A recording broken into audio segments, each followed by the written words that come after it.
Hi, my name is Shelby and I'm the cello coach with TYO. We're going to be looking at the cello symphony audition, starting with the Britten Simple Symphony. 3 things right off the bat: time signature, key signature, dynamics. So, key signature, B flat is in the key signature. Time signature, cut time. So instead of 1, 2, 3, 4, 1, 2, 3, 4, you're going to think in 2. 1, 2, 1, 2. It's going to make a really big difference in how you internalize the rhythm, so make sure you're doing the correct time signature. On top of that, it has forte written right off the bat, so you're going to come in strong and emphasized. Now, bowings, there aren't a whole lot of printed bowings, but I'm going to give you a few. So just a rule of thumb, if you have a downbeat, you're going to want that to be on a down bow. It's easy to remember: downbeat, down bow. So in the first 3 measures, you have quarter notes on all of the down beats, and you have a quarter note on the 4th beat of the measures as well. So you would play up, down, up, down, up, down. Now, the first quarter note of this little rhythm fragment, it's a staccato. And then the second quarter note is an accent. You got to make a difference between those two.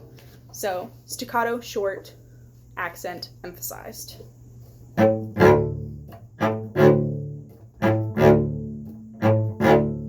Okay, notice how I'm making the up bow short and the down bow accented. Now, moving on, you have slurs in the end of this line, the first line. You have connected slurs and staccato slurs. You're going to want to make a difference between those two as well. So you have the connected slurs and the staccato slurs. Connected, staccato, connected, staccato. Alright, make sure you put the difference between those two, because if you play them all the same, it's not going to help your audition.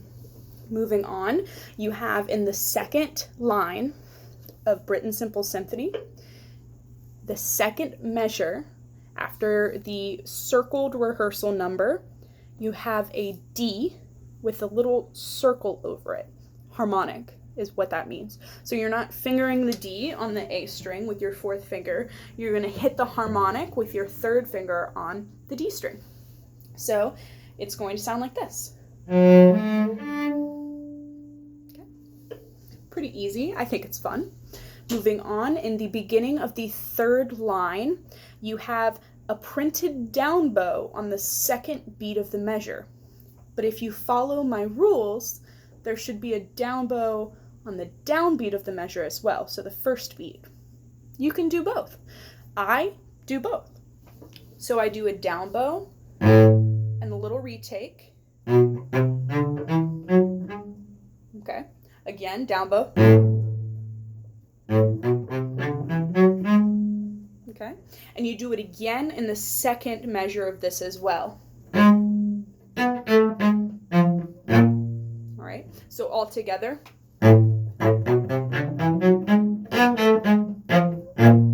And make sure you accent that B flat. It's really fun. So continuing, right after that little segment, you have another set of slurs with connected and separated with staccato, so make sure you get those again. And you have in the 5th line, you have a very similar run to what we had in the 3rd line, but there's no need to do retakes here. It all just flows. So if you start at the beginning of the 5th line, a down bow,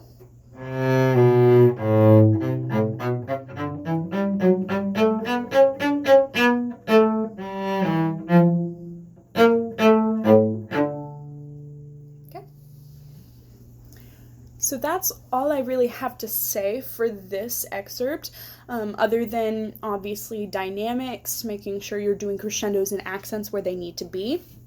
Moving on to Nimrod, the second excerpt. This is a very different piece. These are two contrasting excerpts that they've given you. So Britain is a little bit faster, it's separated. Nimrod is very slow, very calm, serene, connected.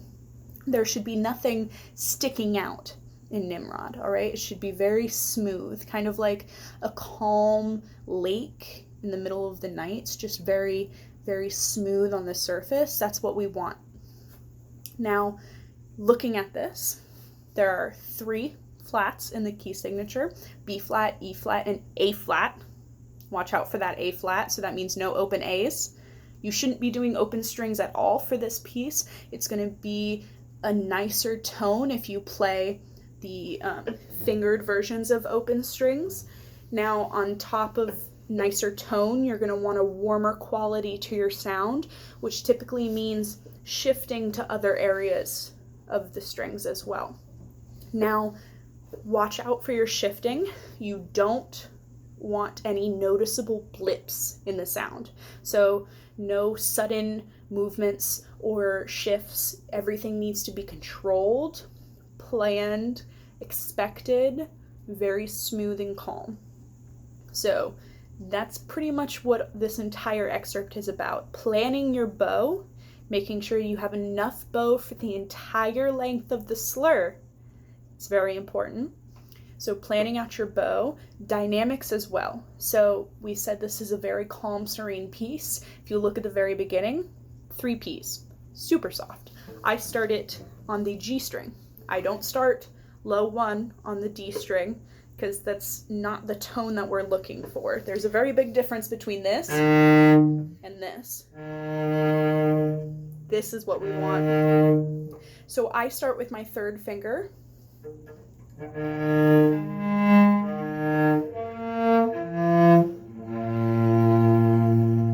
Very smooth, connected.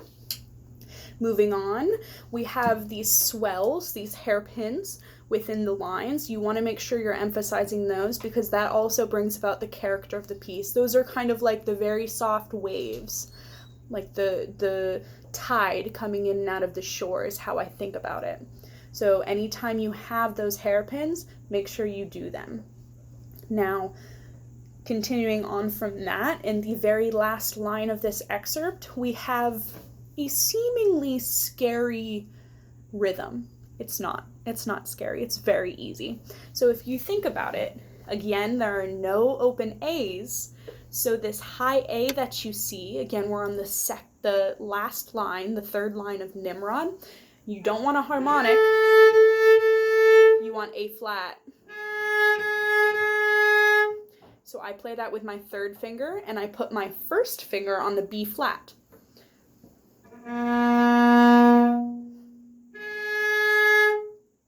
So putting that together, it would be.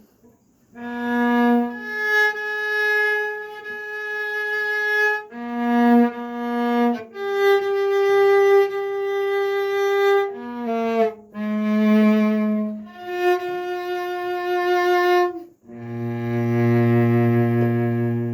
going to do it again for you.